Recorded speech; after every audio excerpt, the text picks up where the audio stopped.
Unfortunately, he's back though, and he's still commenting and he's still making comments. I'm gonna address his most recent story because he says, if this is really his new account, he says that Hype is about to make another statement. Daniela's dad just spent like 2 weeks straight on Instagram dragging Manon for what he basically framed as toxic behavior. Like she's not working hard enough, she needs to come back when she's ready to grind, the show must go on without her. But here's the twist, y'all. The receipts that Man dropped didn't expose Manon at all, they exposed him. And Loki, maybe Daniela too. Because once icons started digging through this man's digital footprint, what they found was so much worse than just one bad comment.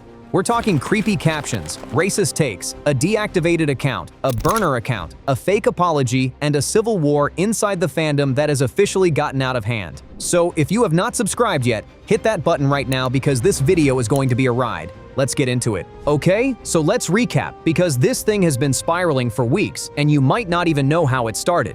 Back on February 20th, KATSEYE's label Hybe x Geffen drops this corporate weaver statement saying Manon is taking a temporary hiatus to focus on her health and well-being.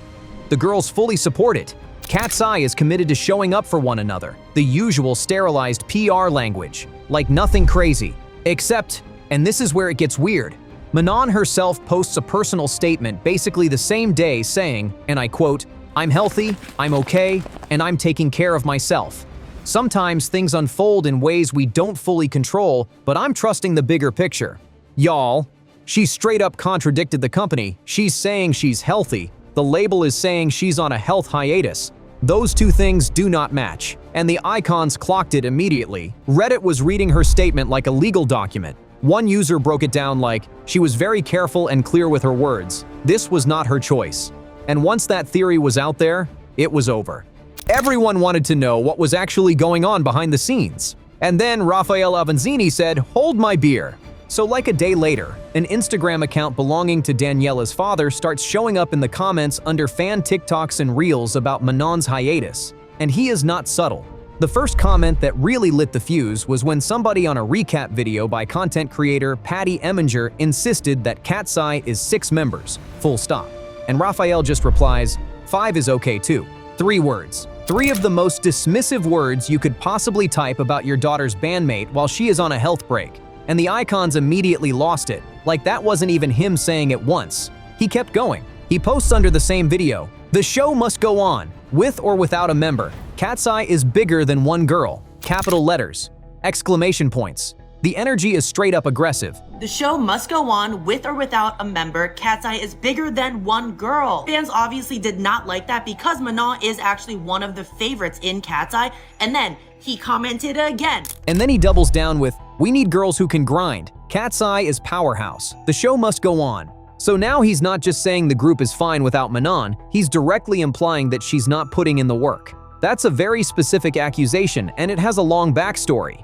If you watched the Dream Academy survival show that birthed this group, you know that Manon was constantly criticized by trainers for missing rehearsals, mostly because she was sick. There was already this whole edited narrative on the show that she was the underdog with the influencer following who didn't really earn her spot the way the formally trained girls like Daniela did. And a lot of fans always pushed back on that framing because, let's be real, Manon's star power is what got her voted into the group by literal millions of people worldwide. But Raphael is now basically reviving that whole "she doesn't work hard enough" storyline from the show, except this time it's not coming from a trainer, it's coming from a bandmate's parent. And then he posts the line that became the meme, "Come back when you're ready to work."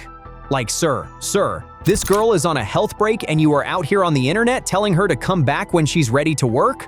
My jaw was on the floor. The audacity of this man. Okay, but this is where it goes from out-of-pocket parent to, oh no, this is actually really bad. Because once the icons started digging into Raphael's digital history, they found a Facebook comment that nuked his entire credibility. There was this old fan poll comparing the dancing of Daniela and Blackpink's Lisa, which, by the way, Lisa is one of the biggest pop stars on the planet, and Raphael writes, "If you have to ask Daniela, much better trained. Plus, she's also Latina, major advantage against Asian dancers. Her hips are untouchable." Y'all, did you read that? Latina major advantage against Asian dancers.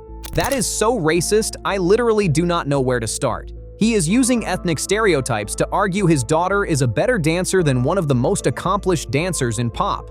And the second that comment got circulated, it wasn't just icons attacking him anymore. The Blinks pulled up. The entire Blackpink fandom, which is one of the most aggressive digital armies on the planet, they pulled up. So now the controversy is no longer a KATSEYE internal thing. It is a multi-fandom pile-on. And it gets so much worse, because Manon is the only black member of KATSEYE. So Raphael being out here making racially loaded comments about Asian dancers while simultaneously dragging the only black member of his daughter's group, the optics could not be worse.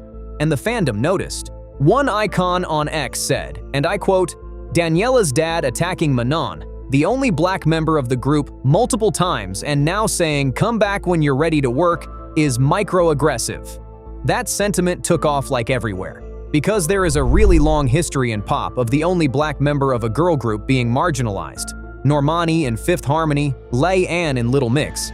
Icons are not new to this pattern, and they were not about to let it happen to Manon. And then, just when you think it can't get any messier, somebody confronts Raphael in the Instagram comments and is basically like, "Hey sir, you do realize you are wrecking your own daughter's reputation right now, right? Like fans are starting to take it out on Daniela because of you."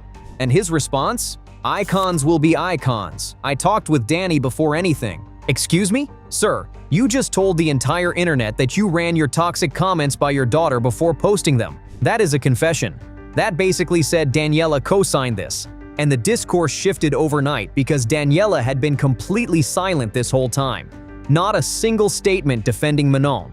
Not a single statement distancing herself from her dad. And now her dad is out here saying, "Oh, she knew." So fans are like, wait, is Daniela actually the silent architect of all of this? Did she want Manon out? Or did her dad just throw her under the bus to win an internet argument? Either way, the damage is done because there is no walking that back. And while the fandom is still processing that bombshell, the digital sleuths are still digging through Raphael's old posts. And what they find next is so disturbing it changes the whole tone of the discourse. They find an old Instagram story he posted of Daniela and Untitled.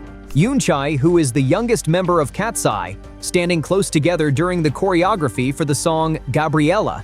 And the caption Raphael wrote on it? "Kiss, kiss her." Icons collectively threw up. That is the youngest member of the group. That is your own daughter. Why is the caption "Kiss, kiss her"? What are we doing? And then they find another one. A TikTok video of Daniela dancing that he reposted with the caption, "Congratulations to whoever's getting that every night. Y'all, this is your daughter." The way the fandom labeled this man creepy within minutes was honestly the most unified icon discourse has been all year. Like, say what you want about the Manon stuff being interpretive, that part is just objectively gross. There's no defending it. So at this point, Raphael's account gets deactivated. Whether he deleted it himself or it got mass reported into oblivion, we don't know. But suddenly, the receipts pipeline goes dark. Except it doesn't, because a new account using his name pops up almost immediately and starts posting again. And now the fandom is split on whether this new account is even. Some icons are like, this is obviously a fake page made to keep stoking the drama. Look at the writing style, the profile pic is different. This isn't Raphael. Other fans are like, no, this is exactly how he posts. He's just trying to dodge the ban. And then the new account drops a public apology saying, and I quote, "I want to apologize to Manon and to everyone I affected, especially icons. I wasn't in the right headspace when I wrote those comments, and I know I came off rude and insensitive. That was wrong of me, and I'm truly sorry to anyone I hurt." And listen, on its own that's a fine apology. But the timing is so suspicious. Because while the apology account is saying sorry, there's other comments under other posts where the same name is still arguing with fans, defending the original take, claiming the first account was mass reported by haters. So which version of you is the real one? Are you sorry? Or are you mad at the fans for calling you out? You can't pick both, sir. And a lot of icons think the apology was straight up ghost-written by Hybe corporate handlers because the language is so polished and Crisis PR coded compared to his earlier all-caps rampage. The math was not mathing on this apology at all. And meanwhile, the actual group is just out here trying to perform.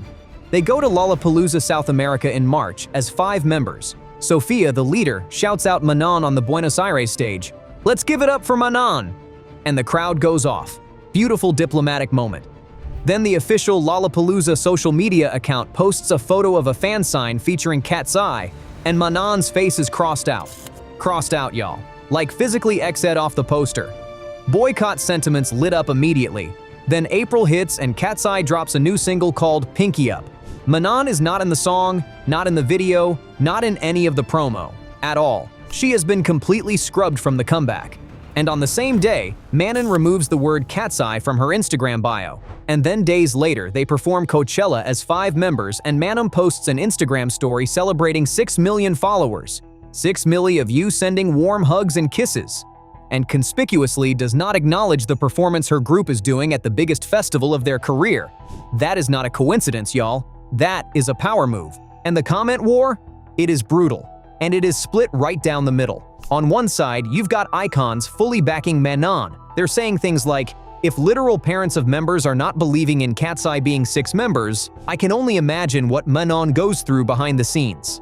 That hits so hard because it captures what so many fans are afraid of, which is that Raphael's public toxicity is just the tip of a much darker private culture inside the group. On the other side, you've got the performance purist faction, and they are not playing nice either. One Reddit user said, Manon was never the centerpiece holding this group's performances together. The sheer audacity it takes to think the least talented member would affect the group with her absence is just crazy. So that is essentially Raphael's 5 is okay too ideology with a Reddit username. And they are loud. And in the middle, you've got icons just begging both sides to stop posting fake accounts and stop dragging Daniela personally because, fair point, she actually cannot control what her dad does on the internet. So let me know down in the comments, because I genuinely need your takes on this one. Was Raphael's apology real, or was it hype corporate damage control?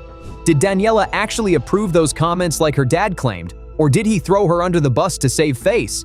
Is the new burner account even him? And the biggest question, after Pinky Up, after Coachella, after the bio removal, is Manon ever actually coming back? Or has the 6-member chemistry been broken for good? Let me know what you think. And if you stuck around for this whole mess, please subscribe so you don't miss the next chapter, because Lord knows there is going to be one. I love you guys so much, and I'll catch you in the next one. Bye.